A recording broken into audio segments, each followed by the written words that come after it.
नाजरीन अस्सलाम वालेकुम। आप देख रहे हैं Peace Hyderabad news and entertainment channel. आपका मेज़बान मोहम्मद यूनुस ताज। हमारे यूट्यूब चैनल पीस हैदराबाद को लाइक कीजिए, शेयर कीजिए और सब्सक्राइब कीजिए। आज की ताज़ा खबर ये है। अस्सलामु अलैकुम वरहमतुल्लाहि व बरकातुहू। औज़ु बिल्लाहि मिनश शैतानिर रजीम। बिस्मिल्लाहिर रहमानिर रहीम। शह नशीन पे तशरीफ़ फरमा मौलाना खालिद सैफुल रहमानी साहब, सदर AIMPLB यानी all India Muslim personal law board, जनाब संजय सिंह साहब member of parliament JPC member, Muhibbuddin Nadvi साहब MP, इमरान मसूद साहब MP, नासिर हुसैन साहब MP, मोहम्मद अदीब साहब ex-MP, जनाब रहमान साहब और दीगर डिग्नेटरीज़ आज के इस प्रोग्राम में जो तशरीफ़ लाए हैं।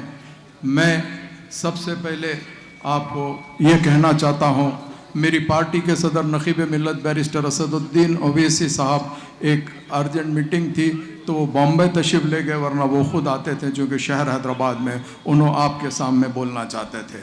मगर मैं आप तमाम की मौजूदगी में हमारी पार्टी इस वक्त बिल अमेंडमेंट की आज जो कॉन्फ्रेंस हो रही है, जो पार्लियामेंट में इंट्रोड्यूस की गई है, उस बिल की मुखालिफत करती है और मुस्लिम पर्सनल लॉ बोर्ड जो भी हुक्म देगी उसकी हम पूरी तायीद करेंगे। बल्कि तो हम ये कहेंगे कि मुस्लिम पर्सनल लॉ बोर्ड आगे बढ़ के आए और ये बता दे जितने भी सेकुलर हमारे लोग हैं उसके साथ मुसलमान तमाम के तमाम एक अच्छे तरीके से एहतजाज करना चाहिए और यह हुकूमत हिंद को बता देना चाहिए कि तुम्हारी हर चीज हम बर्दाश्त नहीं कर सकते हैं। इसीलिए हम बर्दाश्त नहीं कर सकते हैं। हमने आज तक सब कुछ देखा है। हमने बाबरी मस्जिद को खो दिया है। हम दोबारा 6 दिसंबर 1992 नहीं देख सकते हैं। अगर वक्त अमेंडमेंट बिल इंट्रोड्यूस करके अगर आप पास कराने की कोशिश करेंगे तो इंशाअल्लाह ताला 20 करोड़ हमारे भाइयों के साथ साथ सेकुलर हमारे अपनाए वतन भाई भी रोडों पर निकलकर बता देंगे अब वो नहीं चलेगा। इसीलिए नहीं चलेगा, बहुत हो चुका है। हमने 2014 से हर चीज बर्दाश्त कर चुकी है। ऐ नरेंद्र मोदी, तुम्हारी हठधर्मी हरगिज नहीं चलेगी। इसीलिए नहीं चलेगी, आप जानते हैं ये वक्फ बिल जो आएगा तो वक्फ बाय यूजर जो इन्हों कहना चाहते हैं, तो हम ये पूछना चाहते हैं कि भाई ये हमारा मेन जो हमारे बुजुर्गों ने जो वक्फ जायदाद किया है उन्होंने मंशाए वक्फ के हिसाब से किया है। अगर फर्ज करो मेरे वालिद मस्जिद बनाते हैं, मेरे वालिद मदरसा बनाते हैं तो आखिरी तक ता क़यामत तक वही रहेगा। किसी ने मंशाए वक्फ के तहत स्कूल खोलता है, किसी ने मंशाए वक्फ के तहत अगर पानी का कुआं खोदता है तो वो मंशाए वक्फ रहेगा। इसकी मिल्कियत किसी की नहीं रहती। अगर वो मिल्कियत होती है तो वो अल्लाह की होती है। हम अल्लाह की मिल्कियत की हिफाजत करना बेशक हमारा काम है। हम जानते हैं लिमिटेशन एक्ट की जो बात कर रहे हैं यानी एडवांस पोजीशन की बात कर रहे हैं, हम उसको भी हरगिज नहीं मान सकते।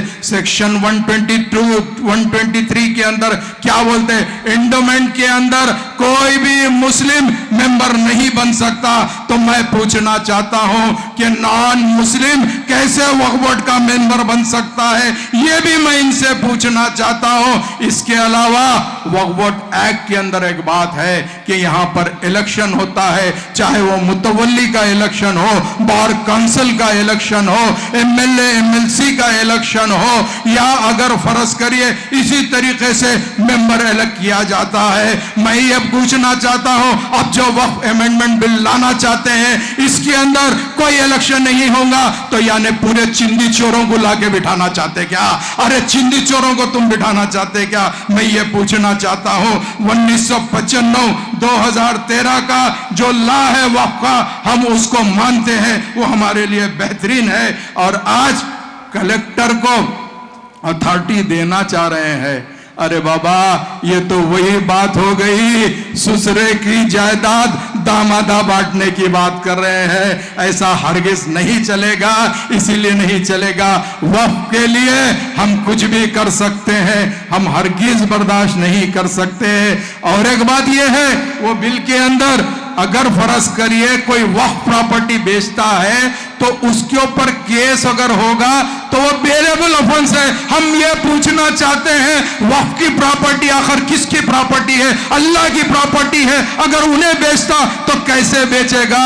उसका मालिक थोड़ा ही है। उसके ऊपर 100% नॉन बेबल दफा लगना चाहिए और रजिस्ट्रेशन कैंसिल होना चाहिए।